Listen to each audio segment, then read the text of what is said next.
Welcome to KBcast, the podcast for security executives, interviewing people from around the globe on how organizations can operate smarter and stay safer.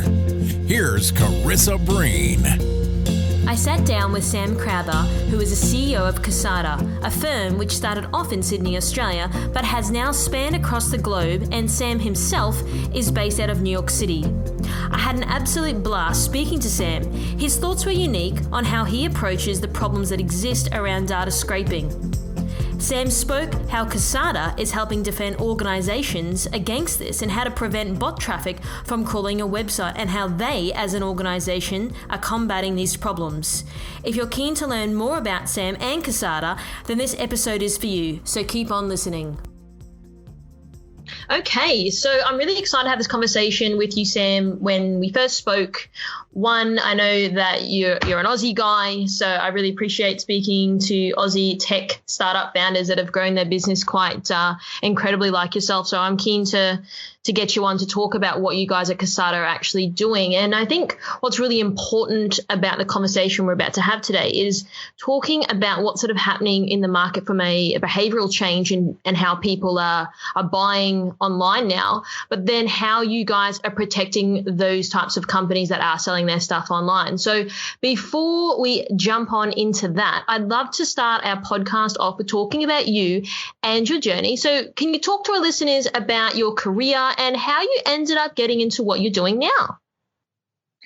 Yeah, thanks. Well, honestly, it was all a bit of a mistake getting into security. I just sort of happened upon it one day when I was quite young and realized that breaking things was just as much fun as building them.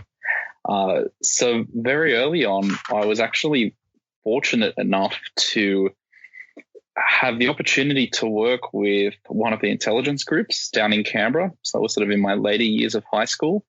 And, you know, I worked with them at sort of grade 10 through 12. And that really, I guess, opened my eyes as to the fact that, well, this is a career path, not just something I do in my spare time. And then, so once I graduated high school, you know, I got to the crossroads of, okay, I got into a software engineering degree, but I also had a job offer from Macquarie Bank at the time, basically to be a red teamer. And I looked at what I was going to do at uni, I looked at what I was going to be doing at Macquarie, and I just thought, you know what, this Macquarie gig looks far too fun and like far too good of an opportunity to pass up. And so I ended up joining them, and I was with them for about a year where I just kept, you know, coming across the exact same problems over and over again. And thought, you know what, this is probably as best a time as ever as I'm going to have to try and start a business. You know, I'm young, I don't really have any responsibilities.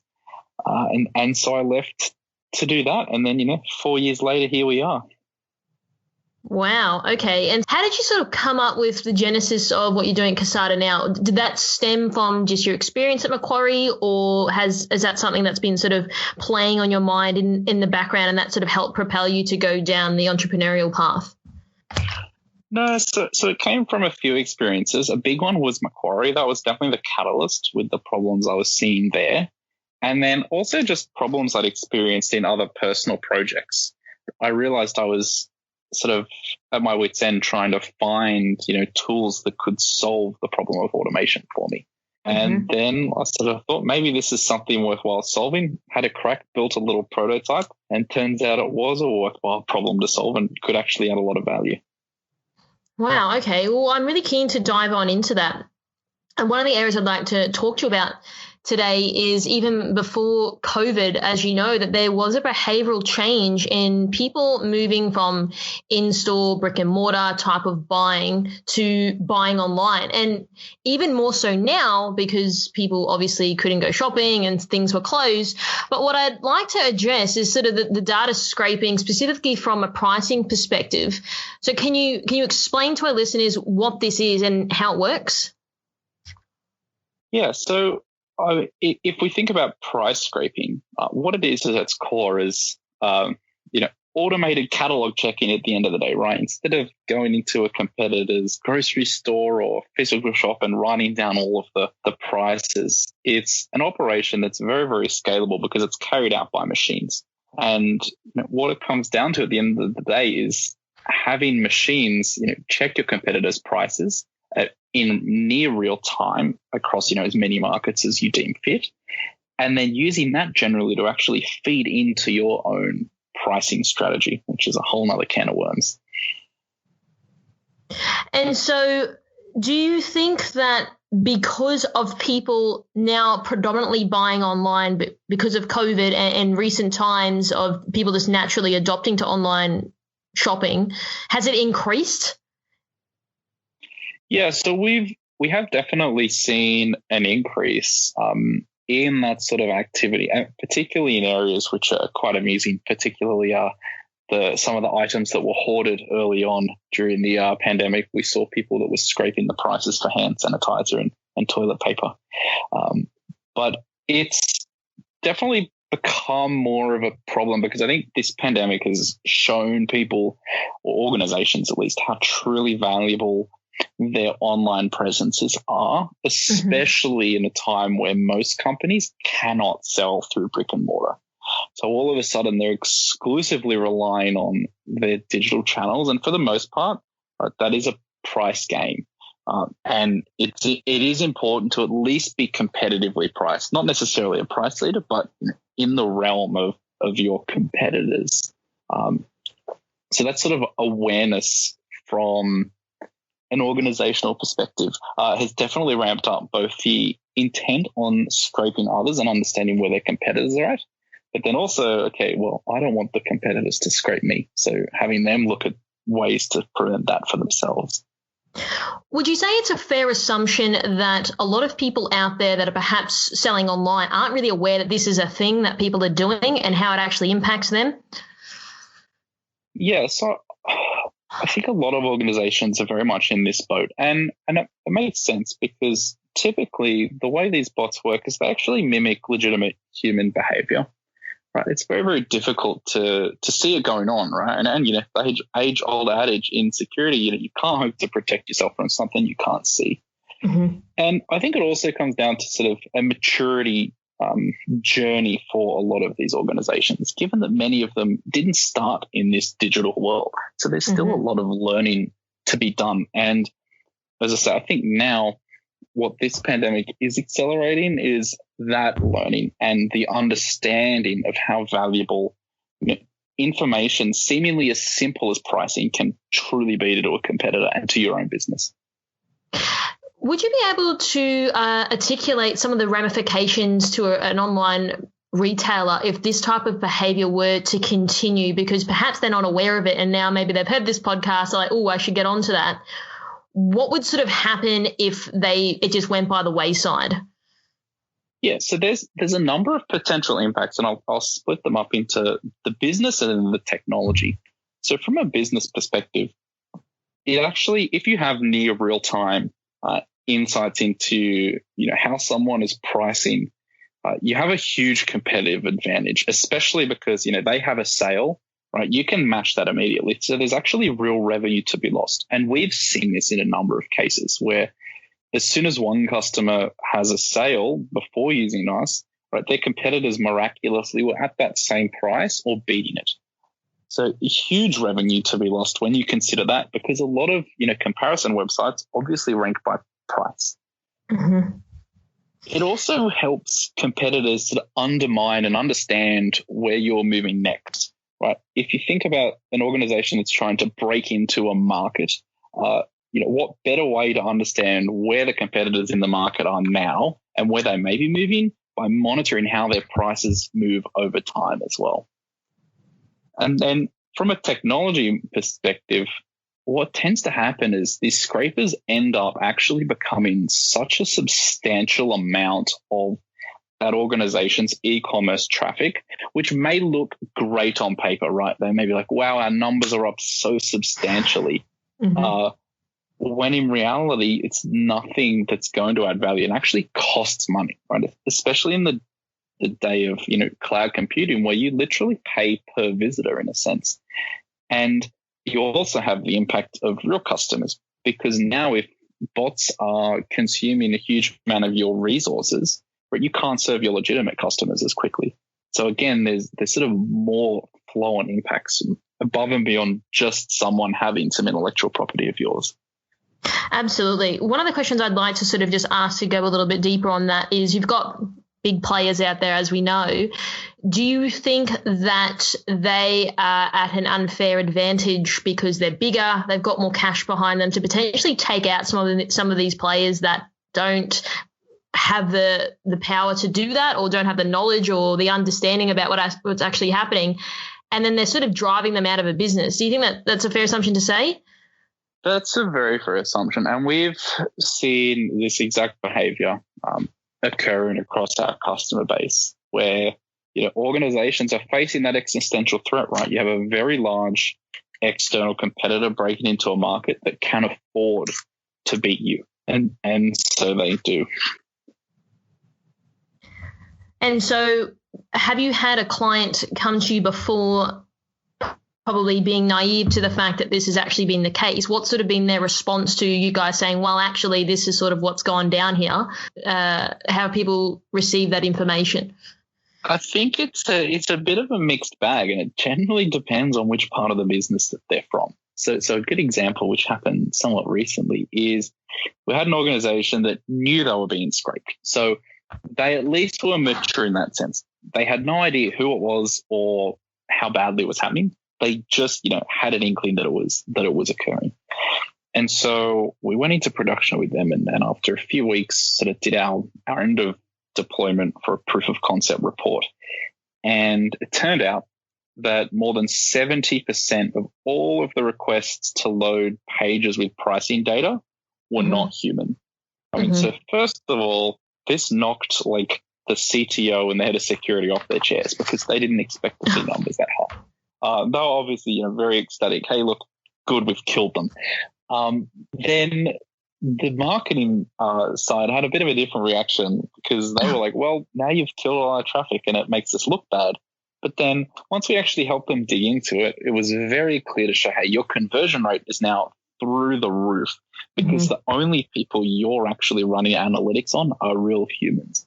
And so once we sort of worked through that conversation with them, they realized the value that we were able to add to them, because they now knew exactly where to spend their marketing dollars. They knew exactly how real customers were using their website as well, which previously was very distorted, because bots won't use your website in the same way an actual customer will. That's an interesting point that you raised. I was actually thinking about that when you were talking, thinking there's all this bot traffic on people's websites. Their conversion rates would be down because it's hard to really detect the human behavior on what that conversion rate actually looks like. So now they're getting accurate reads on what's working versus not working, and then they can sort of hone in on what's working well. But now that we've covered sort of the areas of concern, I'd like to sort of speak to you about what you guys at Kasada are doing to defend against data scraping. Yeah, so what we've actually built is a solution that can identify automation, right? And that sort of goes beyond any particular problem. But the reason that's critical is, data scraping is a great example of an activity that's only really economically viable if you can leverage automation, right? So if you can run the operation at scale. So we built a solution that is designed to filter out all of this automated traffic from ever touching the origin, right? So we're really looking at, right, creating a platform that people that puts the trust, I guess, back in the traffic that customers have, right, hitting their applications, and really, as we like to say, puts the internet back in the hands of humans, as opposed to all of these erroneous bots. And so the way we actually do this is it comes down to two main mechanisms. One of the first one is actually understanding, all right, what is happening in this client that's connecting to my website. Right, we go beyond, like something like a traditional WAF might do, where it looks at user agent, headers, IP address, that sort of stuff. What we actually do is understand what's happening within the browser. So we want to know, does it look like this browser is being driven by some sort of automation framework, or by a human sitting there with their mouse and their keyboard? But that's really what it's about. And then once we know that, we can then go to the next step, which is, all right, well, how are we going to deter them? And one of the really effective ways that we've built is actually by consuming their compute. So we have this mathematical proof of work system that we've built, which is asymmetric in difficulty. So it's very, very cheap for us, very, very expensive for our adversaries. And what we do is we just tie up their resources, computing absolute nonsense, which just drives up the cost.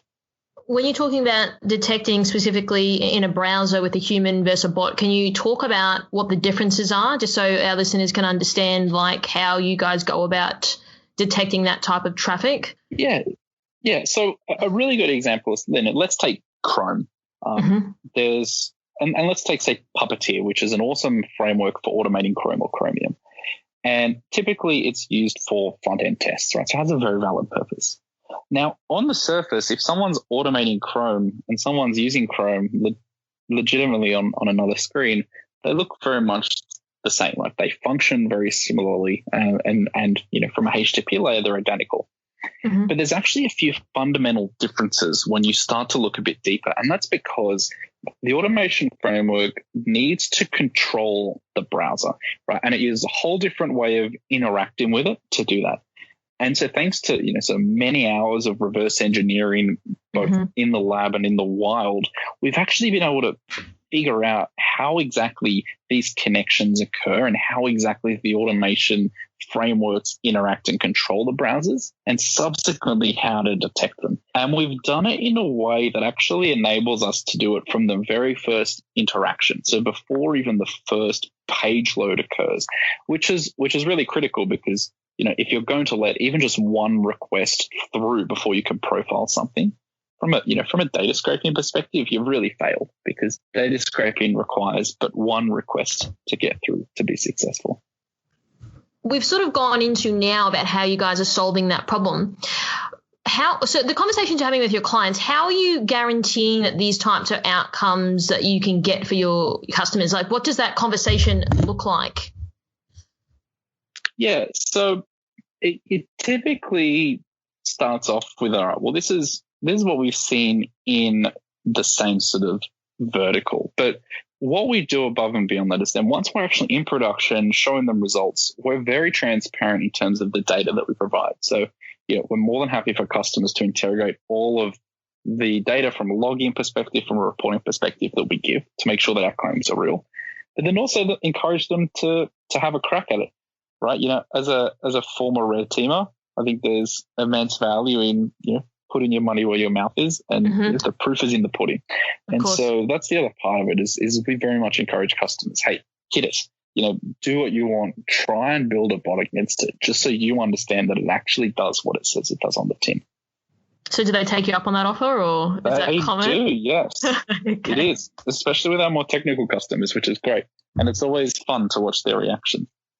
So once they're happy, how are you sort of seeing the conversations change with, we've had all this bot traffic. I think before you said 70% versus, I don't know, now you've got 20 or 30% real human traffic. How do you think that's changing the landscape for a lot of these businesses in terms of how they move forward with their growth? Yeah, so I think what it enables, again, if we look at it from the business perspective, it enables them to feel comfortable that they can be more radical with their pricing without competitors being able to get a whiff as easily. But it also enables them to really understand what their customers are doing. I think that's very, very critical, right? The insights that our customers can get versus their competitors who may not use us is huge, because they all of a sudden know exactly where they need to invest from an infrastructure and development perspective, from an advertising perspective, because they have very clear visibility into what the actual flows of their customers on their websites are. And that is a huge competitive advantage. Again, above and beyond just your competitors not being able to reliably capture your pricing data at scale. And then we can get very tricky and help our customers actually, for example, serve pricing data that may not be correct, right, if that's what they would like to do.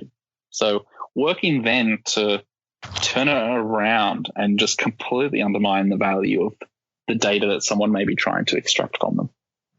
So when you say pricing data may not be correct, do you mean that they're outpricing themselves or they're too low? What do you mean specifically when you say that?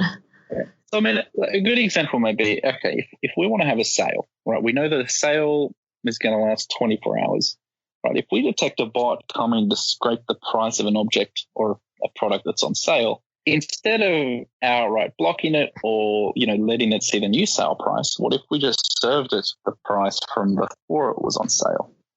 This creates a very interesting dynamic because now it's very difficult for someone to trust what their bots are obtaining, because now I think, hey, my competitor's not doing anything, therefore I don't need to react. And yet in reality, they've got a huge advantage because they're actually able to, create these events which are going to drive up consumption without anyone really realizing. That leads me to my next point that I'd like to talk to you about in terms of pricing protection. And can you sort of explain how you guys go about ensuring this happens to avoid competitors driving down the price on every single product? Yeah, so that's really where the detections from our end and the customers, I guess, aptitude for this sort of strategy. So this is very much where it becomes more of a partnership, and that's the way we love to work is sort of arm in arm fighting this battle with our customers.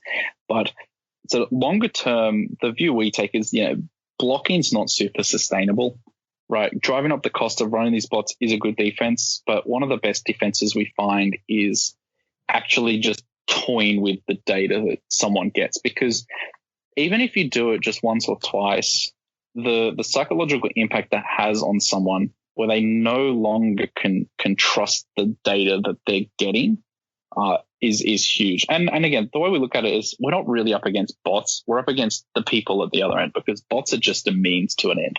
And so if we can deter the individual writing them or the organization that's incentivized to write them enough by undermining even the theoretical value that they can have, but that's where we find huge long-term pricing protection for our customers, because there's now no incentive for someone to even have a crack. It's all got to be manual if they're even going to do it at all. So do you think that sort of deters them completely, or do you think that they may go away for a bit and then, oh, no, we might have another go at these guys and see what happens? Or what sort of experience with that type of behavior? This definitely depends on the organization.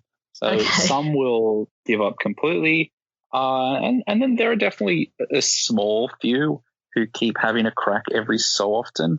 But, to no avail. Maybe every few months they'll be like, oh, I wonder if this has changed. Nope, they've still got it. Let's go away again.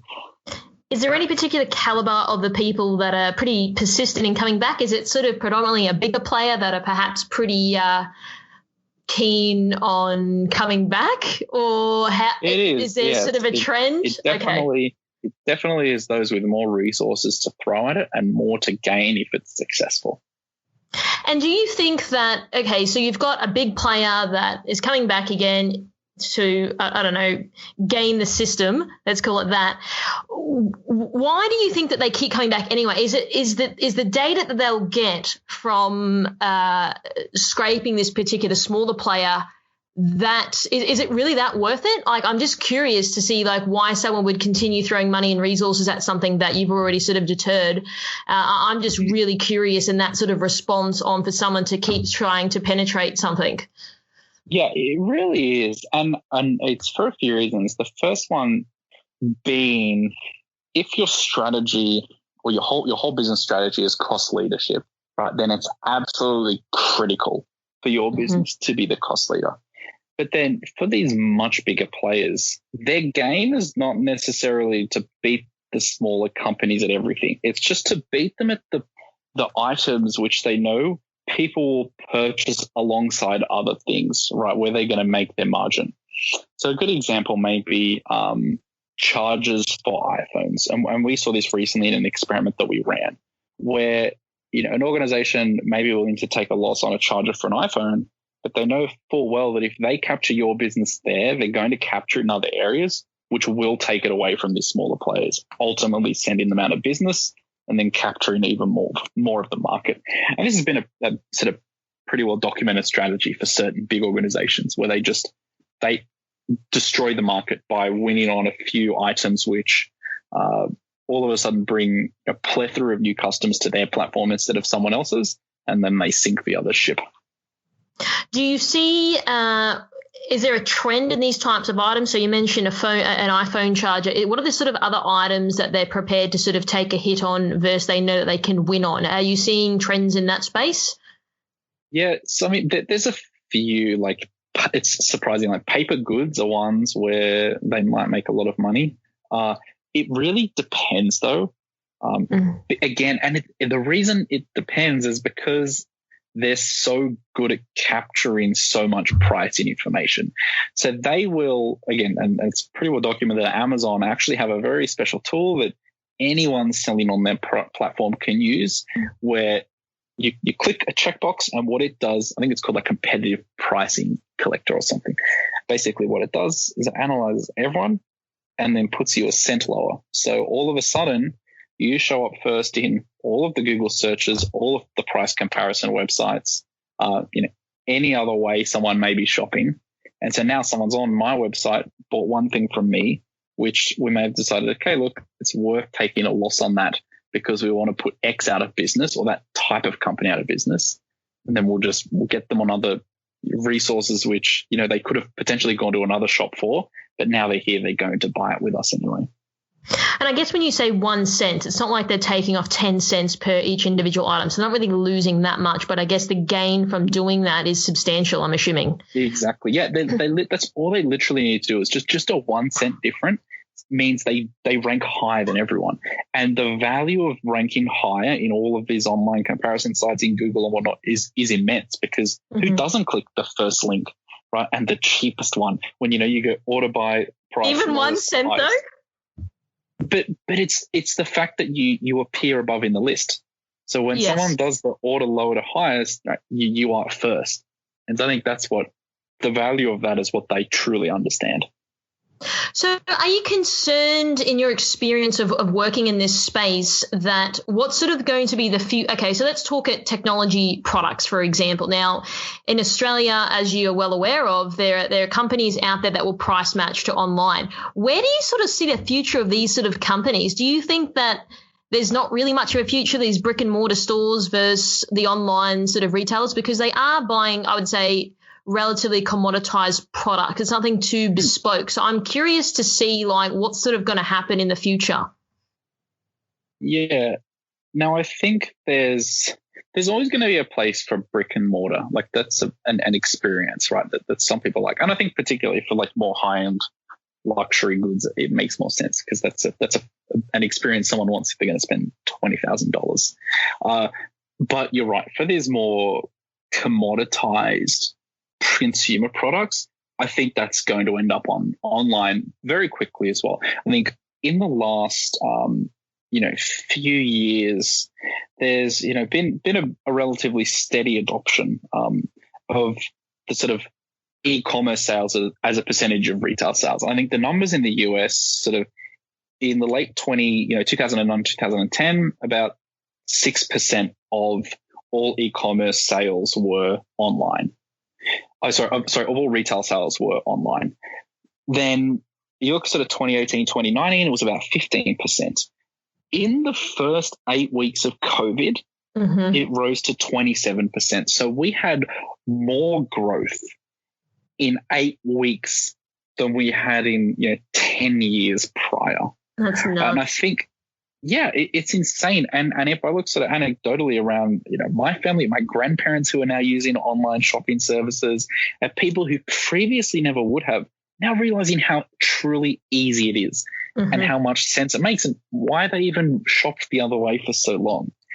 So I do think that this whole societal change will stick, particularly in the e-commerce space, because it's showing people how truly easy life can be when you don't need to lift your feet off your lounge to go and get something that's a necessity and have it delivered the next day.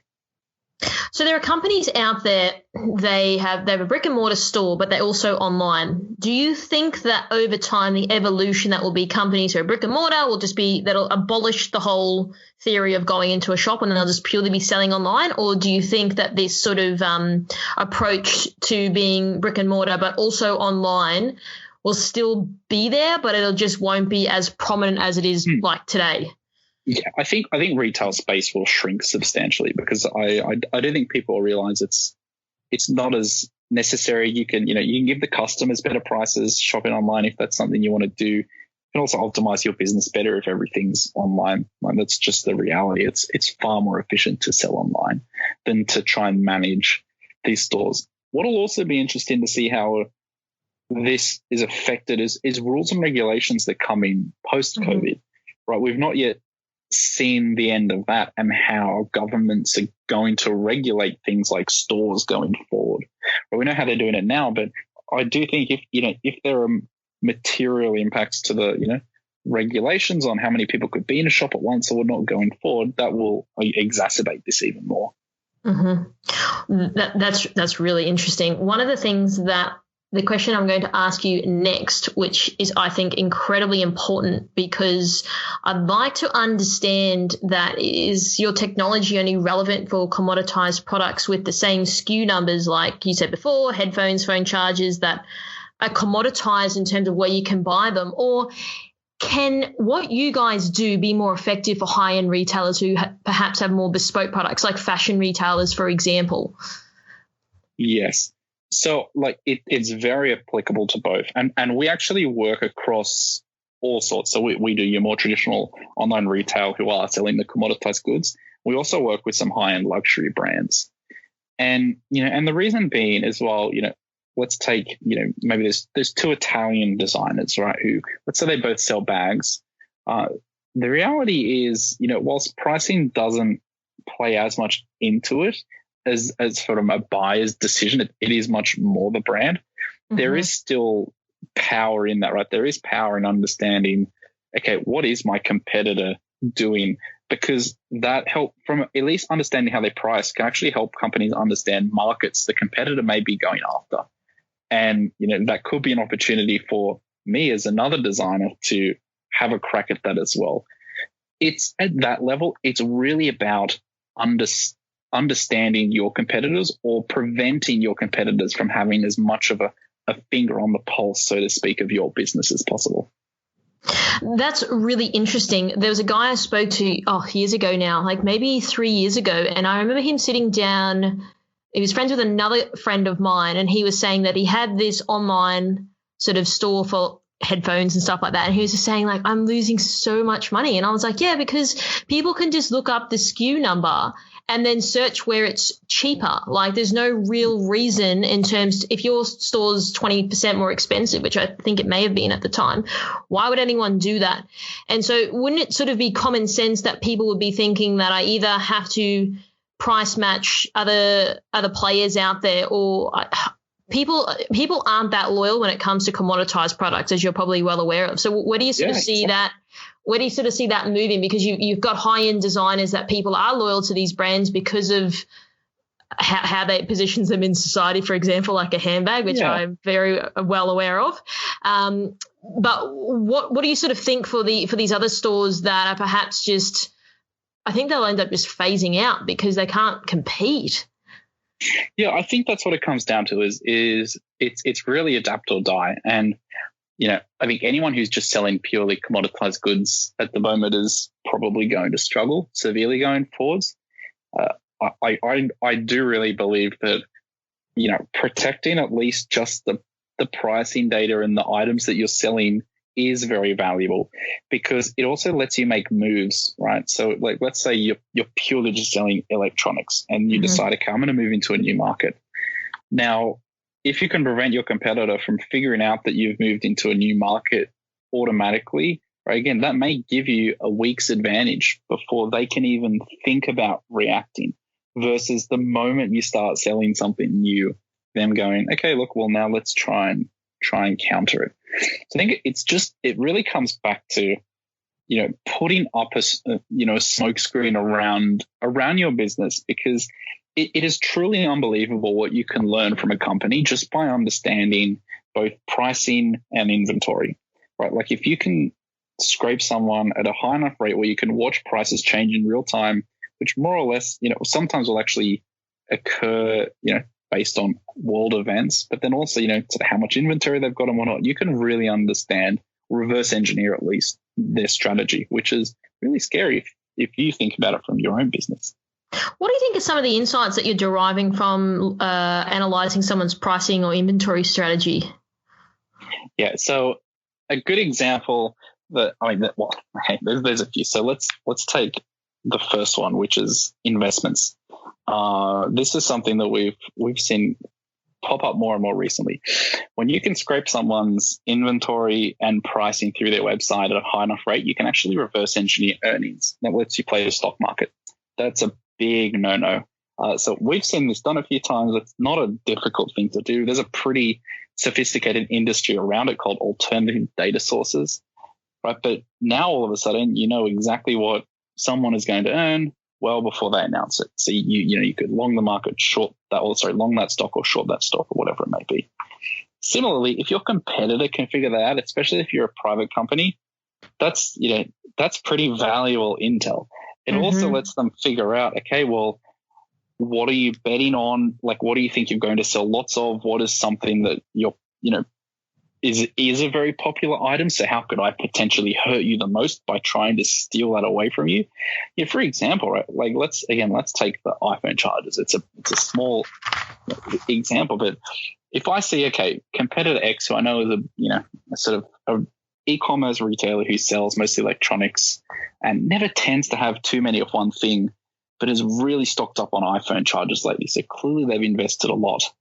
First of all, is there something that I need to be aware of happening in the market? Second of all, okay, what if I just start to beat them and prevent them from selling that stock? Now they have a huge amount of cash tied up in all of this stock. And if they can't move it, again, problematic for the business. That's what it really comes down to. Like it's almost like counterintelligence in a way. Like it just is such a good way to understand your competitors and it enables you to hurt them. When you spoke before, that is really interesting when you're talking about the stock market, like whether you're going to short or long something. Do you think people are doing this? Like how common do you think this is? Yes, definitely. Yes. I mean, it's very easy. It's truly unbelievable. We've seen it quite a few times. It is very interesting. So do you think there's going to be regulation then around this? Like people can't do that because it's kind of like we said earlier, like gaming the system, because then it might be perceived as unfair sort of behavior of getting intelligence on a company? It could be, but it's really very similar to sitting outside of a Woolworths and counting cars and looking at someone's trying to look at people's trolleys as they leave. Yeah, but faster, which again means it's more dangerous. But whether or not you can regulate that is questionable. But if you're the CEO of a public company and someone's playing the stock market against you, I mean that's definitely not great. It's not in favor to you, then, is it? No. And it's a very easy way for hedge funds and other investors to get ahead, right? Because they literally don't lift a finger. They write their bots and they go and let it do its thing, and it comes back with the results a few days before earnings, and then they go ahead and make their investments. I was just about to ask you, that's funny that you mentioned that. So do you think that hedge fund companies are doing this sort of approach to win? Yeah. Yes, definitely. And what's your sort of thoughts on that? What do you think about that type of behavior? Do you think that it's highly unethical is a way to put it, but do you think that this will be the future of how people are actually performing in terms of what they're doing with stocks? Do you think that this will purely be that, I don't know, in traditional ways, old mate sort of doing analysis on his own well, that's phased out, but now you've got something that can automate it that's 10 times faster and more accurate. Do you think that'll be the way forward in terms of hedge funds? Yeah, so I imagine it'll be a combination of both. I know people who work in some of these firms as analysts, and I know this is actually used, this sort of data, in modeling and investment decisions. So it's very real. And especially when you consider if you've got a few $1 billion to play, and you can say reverse engineer the earnings of an airline, right?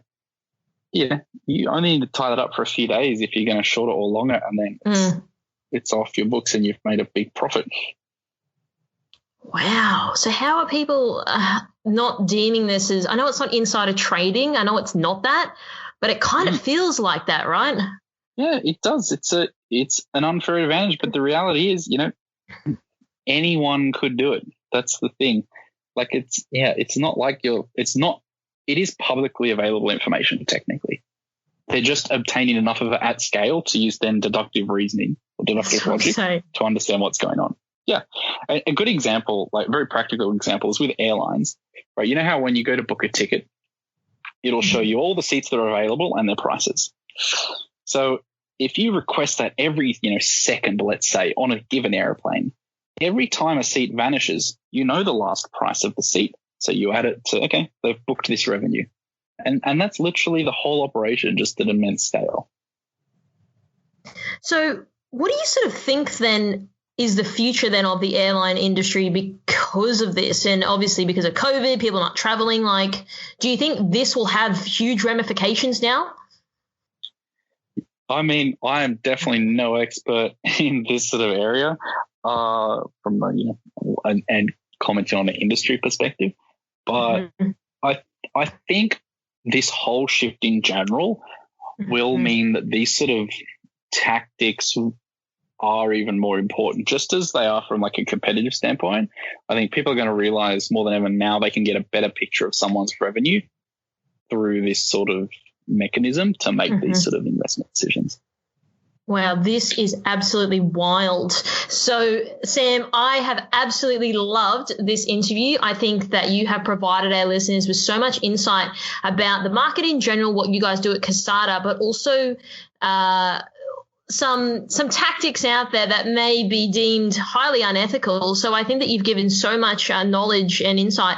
If people are curious to ask you a question that perhaps I didn't ask you myself today, how can they go about getting in contact with you? Look, so I mean, I'm obviously very active on LinkedIn and Twitter. My email is sam@kasada.io, but also, visit our website and send an inquiry. I really enjoy talking about these sort of problems with people who are interested, and also love showing people some of the cool things that we can do. I really love what you guys are doing. So really appreciate the time today and your insights. Thank you so much, Sam. Of course. Thanks for having me, Carissa. Thanks for tuning in. As always, we hope you got some new ideas or ways of thinking from this episode. And remember, you can always reach out to our guests if you do have more questions. Don't forget to subscribe to this podcast, and we always love to hear your feedback. So leave a review on iTunes and we might just give you a shout out on a future episode. You can find me on LinkedIn as well as on @IamCarissaBreen on Twitter and Instagram. And if you'd like to know more about how we help tech companies, check out CarissaBreenIndustries.com. Until next time, stay safer.